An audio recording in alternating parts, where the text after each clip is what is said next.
వేగోల్డ్ trusted gold buyers మీరు తాకట్టు పెట్టిన బంగారాన్ని విడిపించి ఈ రోజు ఉన్న మార్కెట్ ధరకు కొనబడను. జార్ఖండ్ లో మరో ఎన్కౌంటర్. సరాండా అడవుల్లో భారీ కూంబింగ్ జరిగింది. భద్రతా బలగాలకు మావోలకి మధ్య ఎదురుకాల్పులు జరిగాయి. నలుగురు మావోయిస్టు అగ్రనేతలు మృతి చెందారు. ఇందులో ఎన్కౌంటర్ లో సహదేవ్ అలియాస్ సుభాష్, ఆయన భార్య నటాషా హతమయ్యారు. ఒకే వారంలో 2 ప్రదేశాల్లో ఎన్కౌంటర్ జరిగింది. ఈ ఎన్కౌంటర్లతో త్వరలో బెస్రా లొంగిపోతారు అనే సమాచారం అందుతోంది. ఇక మొన్ననే కొన్ని రోజులు కూడా కాలేదు, ఒక 3-4 రోజుల క్రితమే ఒక ఎన్కౌంటర్ జరగడం జరిగింది. ఛత్తీస్గఢ్లో భద్రతా బలగాలకి మావోలకి మధ్య ఎదురుకాల్పులు జరిగినప్పుడు ఒకరు చనిపోవడం జరిగింది. ఇక ఈ రకంగా కూడా భద్రతా బలగాలు కూంబింగులు నిర్వహిస్తూ ఉన్నారు. ఇక మావోలు అదే సమయంలో ఈ కాల్పులు జరిపిన క్రమంలో ఎదురు కాల్పులు జరిగి ఇటు మృతి చెందుతున్నటువంటి ఘటనలు జరుగుతున్నాయి. ఇక ఇక్కడ ఇవాళ 4 అగ్రనేతలు మృతి చెందడం జరిగింది, మావోయిస్ట్ అగ్రనేతలు. దీనికి సంబంధించినటువంటి డీటెయిల్స్ మా ప్రతినిధి సత్యాన్ని అడిగి తెలుసుకుందాం. సత్య, ఈ ఎదురు కాల్పుల గురించిన డీటెయిల్స్ ఏంటి?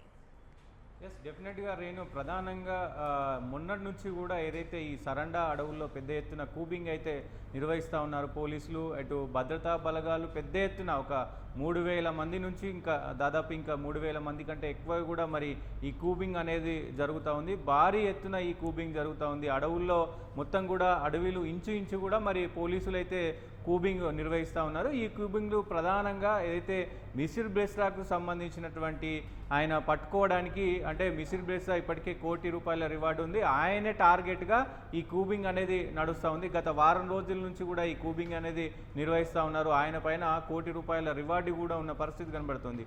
ఆయనతో పాటు దాదాపు 150 మంది మావోయిస్టులు ఉన్నారు. దాంట్లో అగ్రనేతలైనటువంటి ఆ ఏరియాకు సంబంధించినటువంటి ఏరియా కమాండర్స్ కావచ్చు, అలాగే డివిజన్ కమాండర్స్ కావచ్చు, వీళ్ళందరూ కూడా పెద్ద ఎత్తున ఉన్నారు. సో ఈ తరుణంలో ఈరోజు జరిగినటువంటి ఏదైతే ఈ కూబింగ్లో ప్రధానంగా మరి ఇద్దరు ప్రధానంగా హతమైనట్లు తెలుస్తూ ఉంది. దాని తర్వాత ఏదైతే నిన్న జరిగినటువంటి కూబింగ్లో కూడా మరొక ఇద్దరు హతమైనట్లు తెలుస్తూ ఉంది. ప్రధానంగా ఈరోజు జరిగినటువంటి ఎన్కౌంటర్లో ఏదైతే సహదేవ్ అలియాస్ సుభాష్ అయిన కూడా అంటే అతి కీలక నేత. సో అక్కడ సరండా అడవుల్లో చాలా పట్టున్నటువంటి నేత హతమవడం మావోయిస్టు పార్టీకి కొంత ఎదురు దెబ్బ అని చెప్పుకోవచ్చు. దాంతోపాటు ఆయన పైన 15 లక్షల రివార్డు కూడా ఉంది. సో ఆయనతో పాటు ఆయన భార్య నటాషా కూడా మరి ఎన్కౌంటర్లో మృతి చెందినట్టు తెలుస్తూ ఉంది. సో ఈ నేపథ్యంలో ఇంకా ఈ ఎన్కౌంటర్లు జరుగుతున్న పరిస్థితి కనబడుతూ ఉంది. నిన్న ఒక 4 మావోయిస్టులు ఎన్కౌంటర్ అయిన పరిస్థితి ఉంది. ఈరోజు ఇద్దరు మరి భార్య భర్తలు ఎన్కౌంటర్ అయిన పరిస్థితి కనబడుతోంది.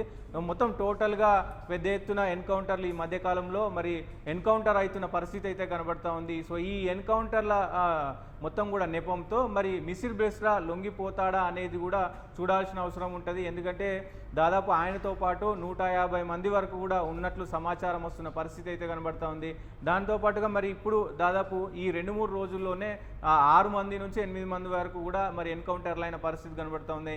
కీలక నేతలు ఏదైతే డివిజన్కి సంబంధించినటువంటి మెంబర్స్ కావచ్చు, ఏరియాకి సంబంధించినటువంటి మెంబర్స్ కావచ్చు, area committee members, division committee members, వీళ్ళందరూ కూడా మరణిస్తున్న పరిస్థితి ఉంది. కాబట్టి కొంత ఆయనకు మార్పు ఏమైనా, అంటే వీళ్ళు మరణిస్తున్నారు కాబట్టి సో మరి ఇదేం చేయడానికి ఇది లేదు కాబట్టి మార్పు ఏమైనా జరుగుతుందా, మరి ఆయనలో ఆయన సమాలోచన చేసుకొని కూడా మరి లొంగిపోతారా ఏంటి అనేది కూడా సత్య, ఒకవేళ కనుక లొంగిపోని పక్షంలో కనుక ఎన్కౌంటర్ ఎక్కువ జరుగునున్నాయని మనం ఒక అనుకోవచ్చు. ఎందుకంటే మొన్న ఛత్తీస్గఢ్లో కూంబింగ్ నిర్వహించిన క్రమంలో కూడా అక్కడ నుంచి మావోలు పెద్ద మొత్తంలో కూడా పారిపోవడం జరిగింది. వాళ్ళందరినీ కూడా పట్టుకునేంత వరకు కూంబింగ్ కొనసాగుతుందని చెప్పి పోలీసులు చెప్పారు. మీరన్నట్టు ప్రస్తుతం ఏదైతే ఈ కూబింగ్ మొత్తం కూడా మిసిర్ బ్రెస్రాకు సంబంధించి, ఎందుకంటే 4-5 రాష్ట్రాలకు సంబంధించి కీలక నేతగా ఉన్నాడు. తూర్పు విభాగానికి మొత్తం కూడా జార్ఖండ్ కావచ్చు, ఛత్తీస్గఢ్ కావచ్చు, అటు మధ్యప్రదేశ్, మహారాష్ట్ర, ఈ మొత్తం రాష్ట్రాలకు ఈ అన్ని రాష్ట్రాలకు కూడా 4-5 రాష్ట్రాలకు ఆయనే కీలక నేతగా వ్యవహరిస్తూ ఉన్నాడు. దాంతోపాటుగా ఏదైతే కీలక నేతలు అందరూ లొంగిపోయిన తర్వాత ఈయన కూడా మరి ఆయనతో పాటు ఉన్నటువంటి మావోయిస్టులు అందరూ లొంగిపోవాలంటే కొన్ని డిమాండ్స్ పెట్టాడు. ఆ డిమాండ్స్కు మరి ప్రభుత్వం అంగీకరించలేదు. సో అందుకే ఆయన లొంగిపోవట్లేదు అంటూ కూడా మరి వార్తలు వస్తున్న పరిస్థితి కనబడుతూ ఉంది. సో కిషన్ దా మరణం తర్వాత, కిషన్ దా ఏదైతే లెటర్ విడుదల చేశారో కిషన్ దా మరణం తర్వాత మరి ఆయన కొంత కోలుకోలేని దెబ్బతిన్నాడు. మరి కిషన్ దా మరణించిన తర్వాత మరి చూడాలి. ఇప్పుడు ఒకవైపు ఎన్కౌంటర్లు జరుగుతూ ఉన్నాయి. కిషన్ దా మరణించిన తర్వాత దాదాపు ఈ వారంలోనే 8 మంది మరి మరణించినట్లు తెలుస్తూ ఉంది.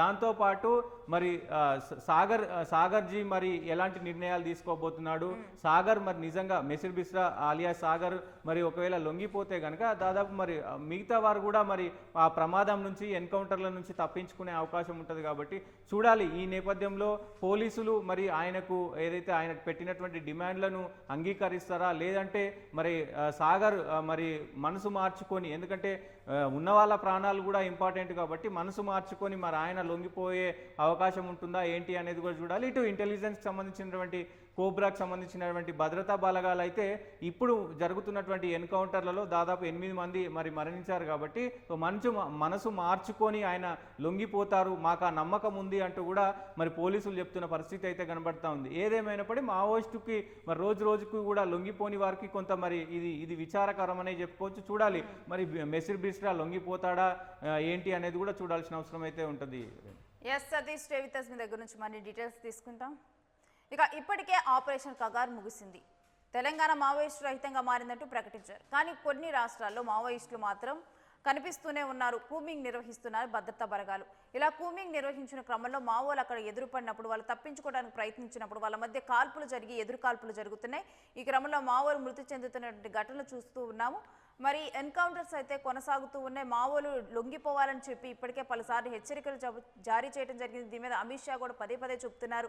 మరి ఈ క్రమంలో మావోలు కనుక లొంగిపోకపోతే ఈ ఎన్కౌంటర్లు అయితే పెరిగే అవకాశమే కనిపిస్తుంది మనకి.